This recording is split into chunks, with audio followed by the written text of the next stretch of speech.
Hello guys, कैसे हैं आप? होप सो आप सब लोग बहुत अच्छे होंगे। गाइस, आज जो वीडियो है वो है कर्नाटका और यूपी के चुनाव का।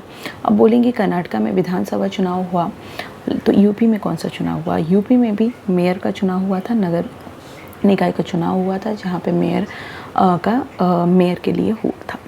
तो दोनों में डिफरेंस था बहुत रिजल्ट का। पहला हम बात करूँ कर्नाटका, तो आखिर कर्नाटका में बीजेपी की हार क्यों हुई?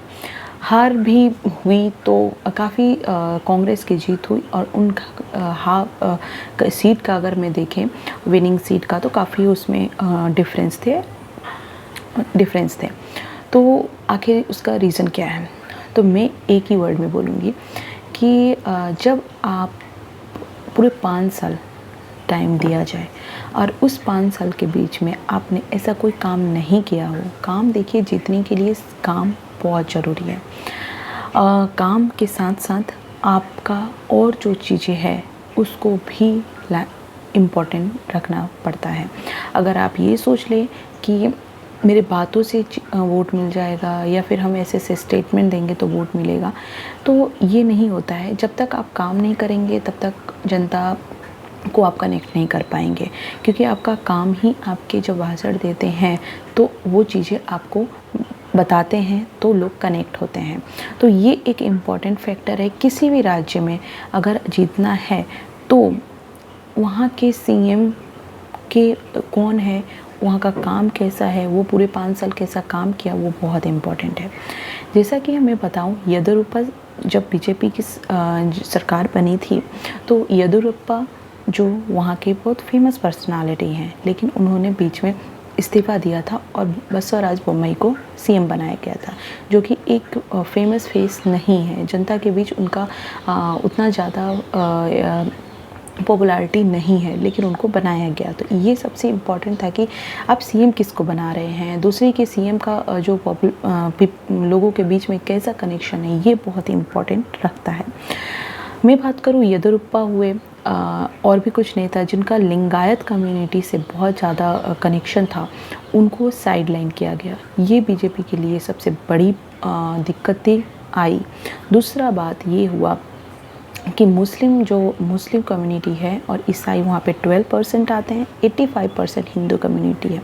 तो देखा जाए तो लॉस हुआ है। ये बहुत सोचने वाली बात है कि 12% मुस्लिम है, वो तो कांग्रेस को जाएंगे। ये बीजेपी भी जानती है और लोग भी जानते हैं कि वो बीजेपी को नहीं देने वाले हैं, तो वो वहाँ पे वोट कट जाएगा। 12% तो वो कांग्रेस, देखिए मुस्लिमों में क्या था कि मुस्लिम का जो वोट बढ़ता वो है जेडीएस और कांग्रेस के बीच में। तो कांग्रेस ने यहाँ पे सोचा कि अगर वोट कटेगा तो कहाँ से कटेगा? जेडीएस से। जो जेडीएस ने उतना दमखम नहीं लगाया, जिसकी वजह से उसका वोट करके कांग्रेस में ट्रांसफ़र हो गया, तो उसको मुस्लिमों की वोट भी मिल गया। दूसरा बात कि जिस तरीके से बीजेपी ने लिंगायत कम्युनिटी के बीच के बड़े बड़े नेताओं का टिकट काटा और साइड लाइन रखा, उसका ये भुगतान बीजेपी को देखना पड़ा। तो आपको देखना पड़ेगा कि किस कम्युनिटी में कौन सा नेता फेमस है, उसको कैसे आगे लाया जाए। ये भी बहुत इम्पॉर्टेंट फैक्टर है। और सबसे बड़ा इम्पॉर्टेंट फैक्टर है कि आपके सीएम पूरे 5 साल क्या किए हैं, किस किस योजनाओं पे काम किए हैं, ये भी बहुत इम्पॉर्टेंट फैक्टर, यही बहुत इम्पॉर्टेंट फैक्टर है।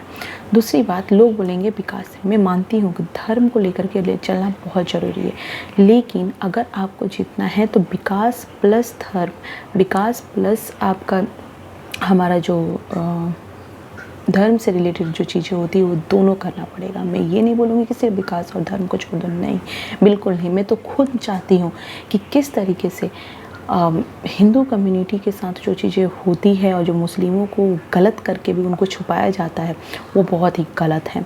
ठीक है, तो आपको धर्म को साथ में लेकर के चलना पड़ेगा और साथ में विकास को भी साथ में लेकर चलना पड़ेगा। जब ये दोनों का मिक्सअप होगा तो देखिए उसका रिजल्ट कुछ और ही आएगा। लेकिन बीजेपी पिछले कर्नाटका में स्पेशली वहाँ पे विकास के लिए जो वहाँ के सीएम हैं, उन्होंने उतने तरीके से जोर शोर नहीं लगाया था जिसका आज रिजल्ट देखने को मिला है। तो ये बीजेपी को देखना पड़ेगा कि कहाँ पे क्या चीज़ें प्रॉब्लम थी, क्योंकि 85% हिंदू पॉपुलेशन होने के बावजूद वहाँ पे हारे हैं।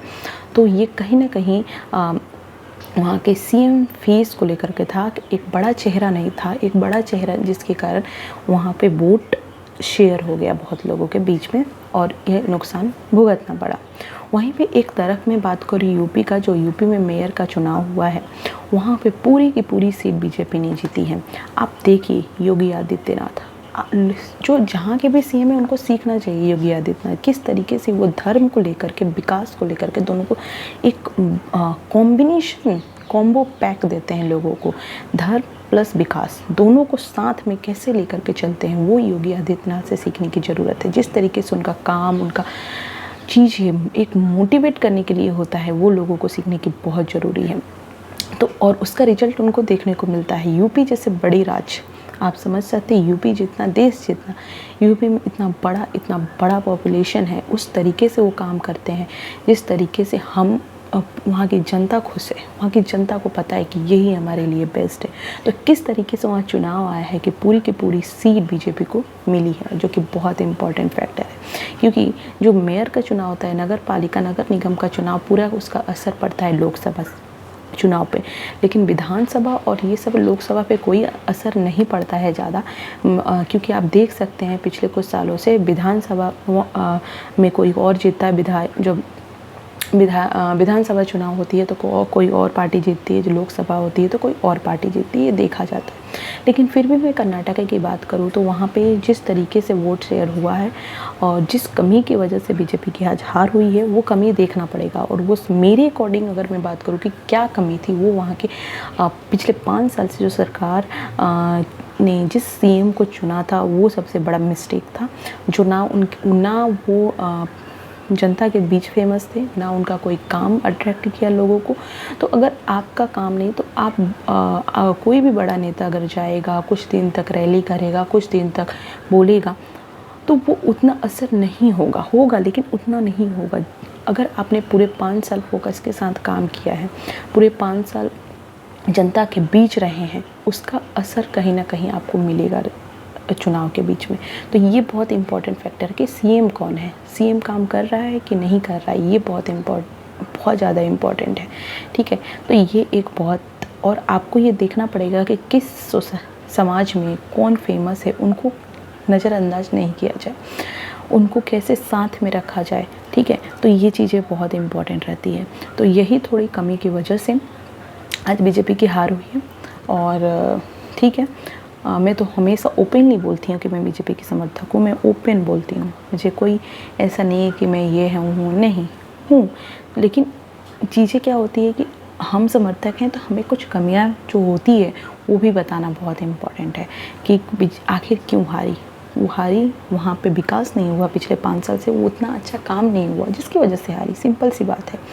तो सीएम कौन है, सीएम काम कर रहा है कि नहीं कर रहा है, किस समाज में कौन लोग फेमस हैं, कौन अच्छा काम करे, कैसे उनको बाहर लाया जाए, ये भी बहुत इम्पॉर्टेंट है। और इस वजह, ये थोड़ी सी कमी की वजह से आज बीजेपी की हार हुई। वहीं पे यूपी में जिस तरीके से योगी आदित्यनाथ का जलवा था, है और रहेगा, और जिस तरीके से वो चुनाव जीते हैं, पूरी की 17 के 17 सीट पे मेयर का बीजेपी जीती है, वो काबिल तारीफ़ है। उनसे सीखना चाहिए। योगी आदित्यनाथ के काम और विकास दोनों जो साथ में लेके चलते, कॉम्बो पैक देने का काम करते हैं योगी आदित्यनाथ, वो सीखना चाहिए लोगों को। Thank you so much for watching my channel. बस मेरा वीडियो देखते रहें और जो भी चीज़ें कमेंट करें। कमेंट बहुत आते हैं मुस्लिमों के तरफ से, मुस्लिम समुदाय हैं वो लोग करते हैं, लेकिन मैं उस चीज़ को इग्नोर करती हूँ क्योंकि सच्चाई कड़वी होती है, तो इसे इग्नोर करती हूँ। Thank you so much.